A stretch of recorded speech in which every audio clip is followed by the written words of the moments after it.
Okay, let's go after this other large guy here.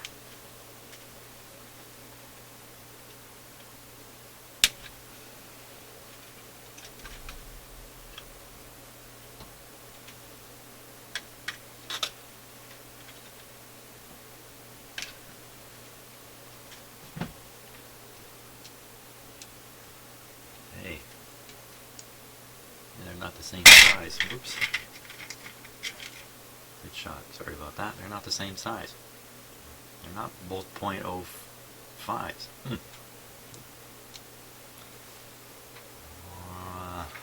Okay. I'm not replacing the capacitor. I think I'm replacing. Wait. Whoa. Uh-oh. Uh-oh. Hold on. Hold on. Hold the buses for a second here.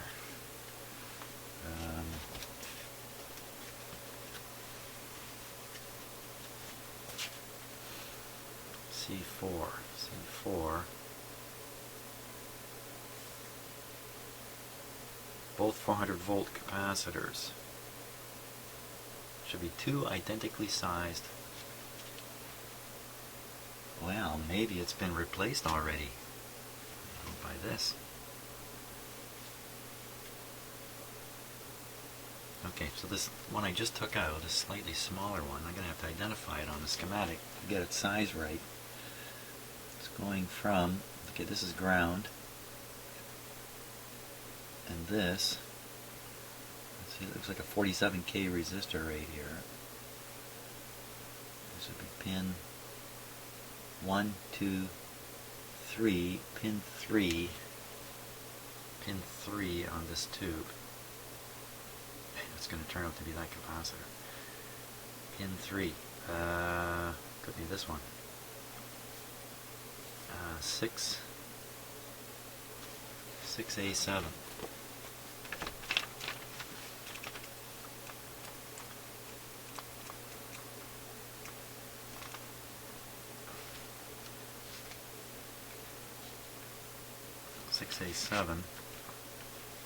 Pin 3. Wow, that's hard to look at.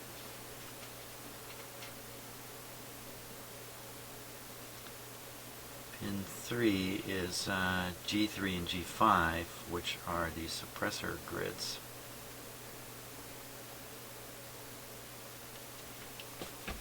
Pin 3.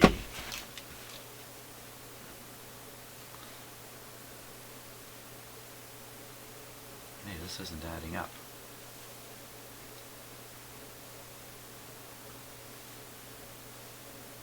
What happened here? 6A7. There's one suppressor.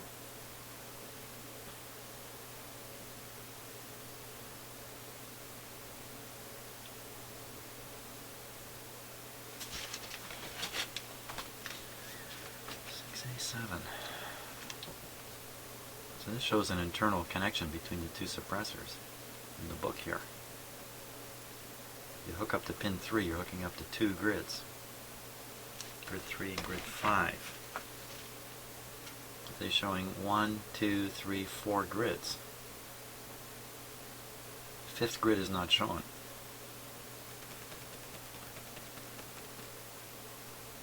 I'll have to assume they're not bothering showing it because it's an internal connection inside the tube. I guess, I don't know. I'm pretty sure it's this one though. C4, which is one of the .05s. I feel like I'm going around in circles here. .05.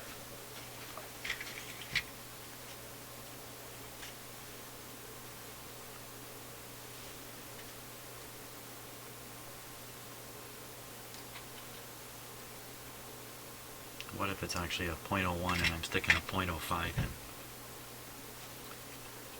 Probably means nothing. In radio manufacturing, like any manufacturing, you're trying to use the smallest you can get away with all the time because it's going to be a little cheaper. So if a .05 would be great, but a .01 would do, it's a .01 that's going to go into the circuit.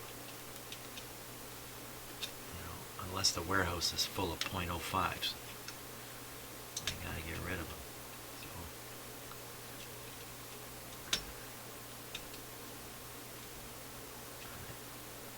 doubt that was a design factor very often.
Skinny leads on these.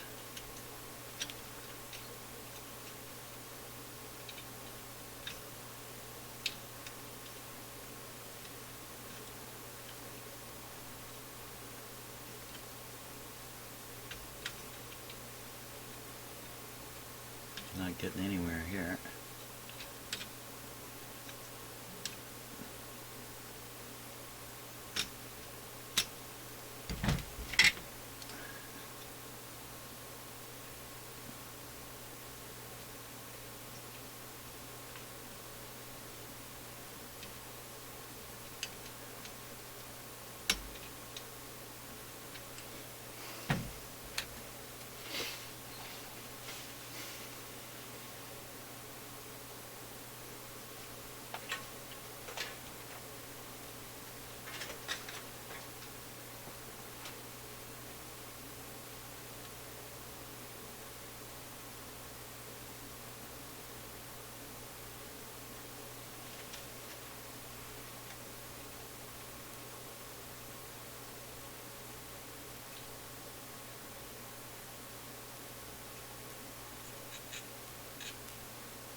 Okay.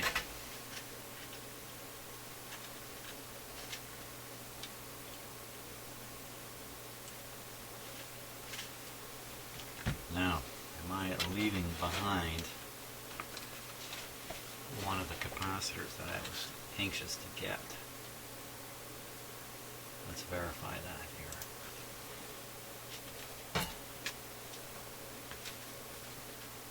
So that one's the one I wanted to get. And it's connected to... Oh, you know what? That's in the right position. That must be it. Okay, we're ready for a little test of the radio here. Hey, let's test some capacitors first. Yeah. Better idea. Okay, let me set up for that. Okay, switch this guy on. Here's the magic eye. Clip in the capacitor here.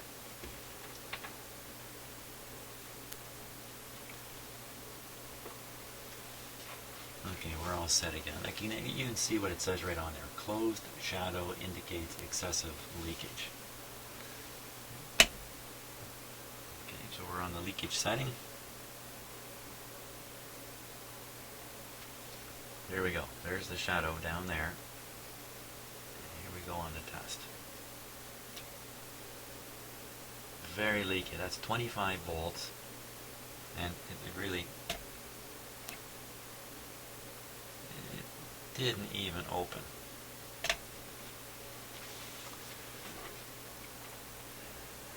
And now the other one that I replaced,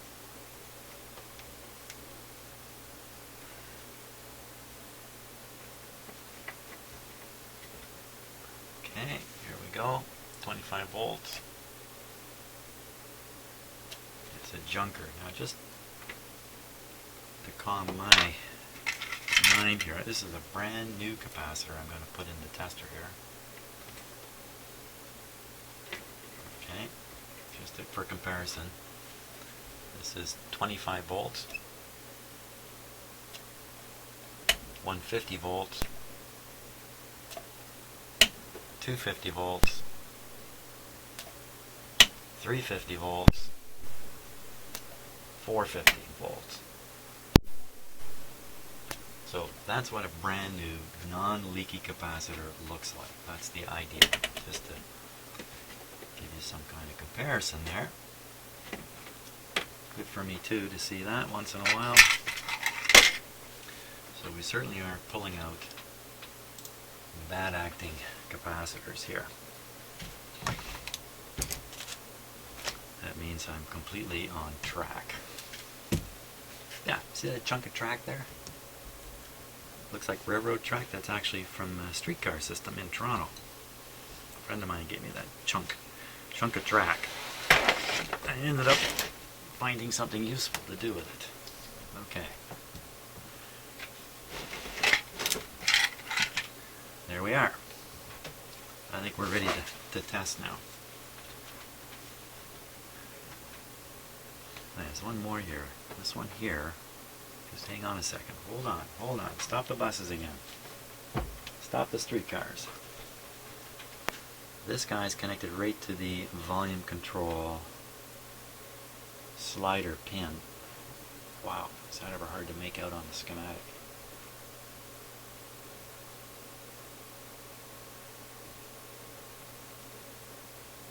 Ay.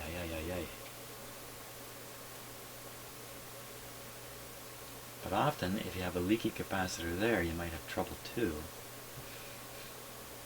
I can't really spot it. Probably this one here. Looks like C11. C11, 100, that's a mica capacitor. That can't be it.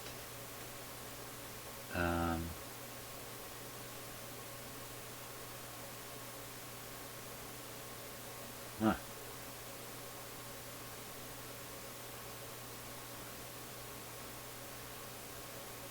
This schematic is messed up enough.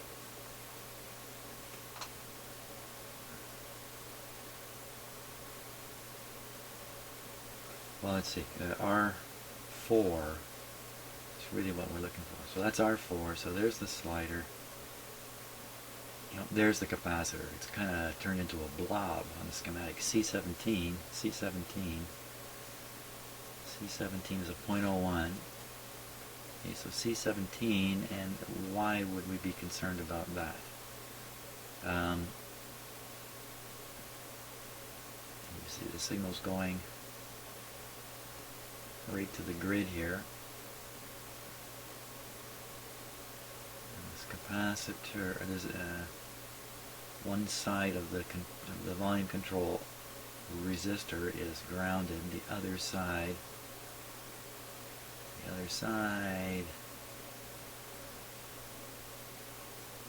looks like a leaky capacitor here could leak off the AVC voltage a bit.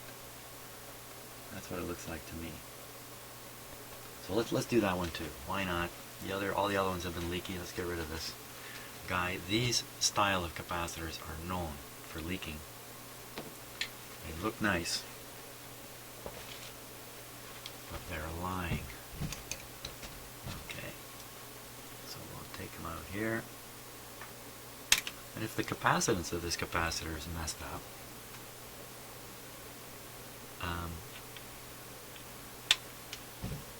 put them over here for a test. Okay, you know what? This is all ready to go. Let's test them up. Just watch from that camera.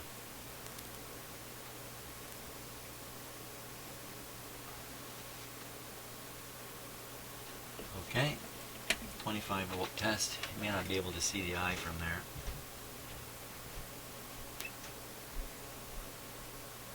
Totally shot. 25 volts and it's leaking. Okay, so we'll put a new one in there. Okay, let's replace that bad actor.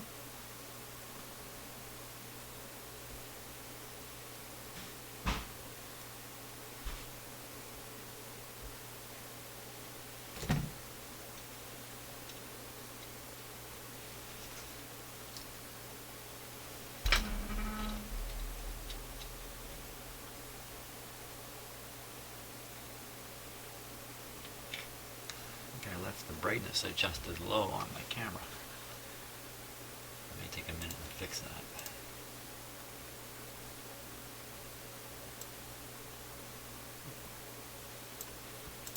There we go.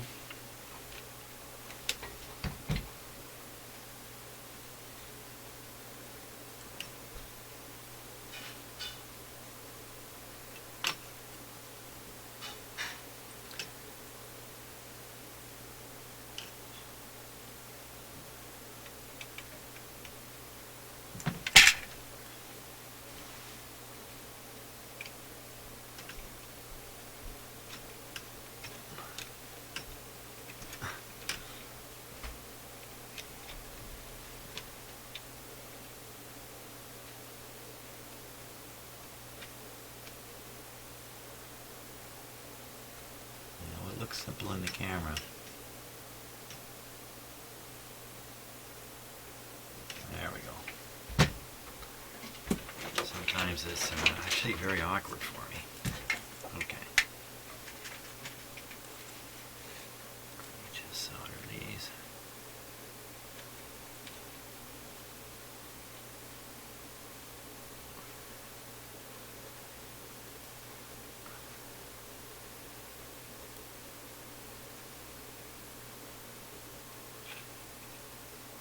Go. Okay, let's test out this radio and see.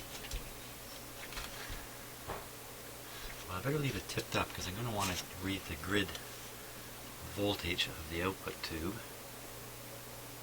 and I'm going to leave it running for a while too to warm up. So let's see. Turn off my capacitor checker. Make sure everything is clear and safe. Looks good. On with the power.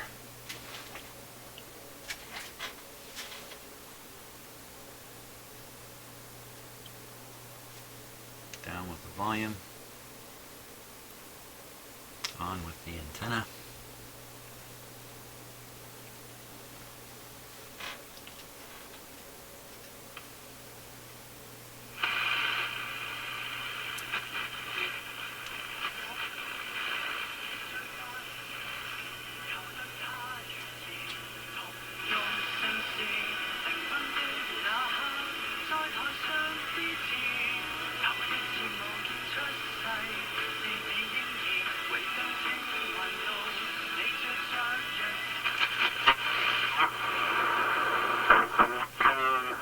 What?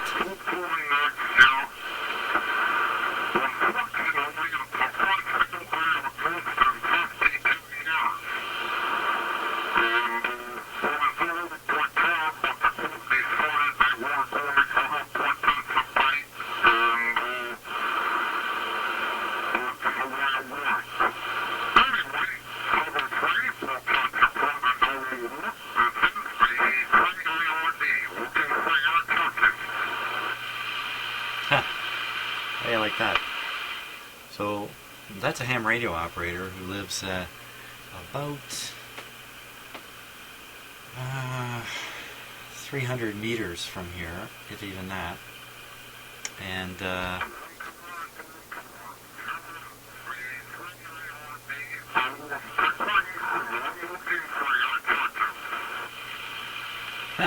Isn't that something? And he's blasting into the front end of this AM radio. For those of you who know about ham radio, you know what you were listening to there. That's a single sideband signal.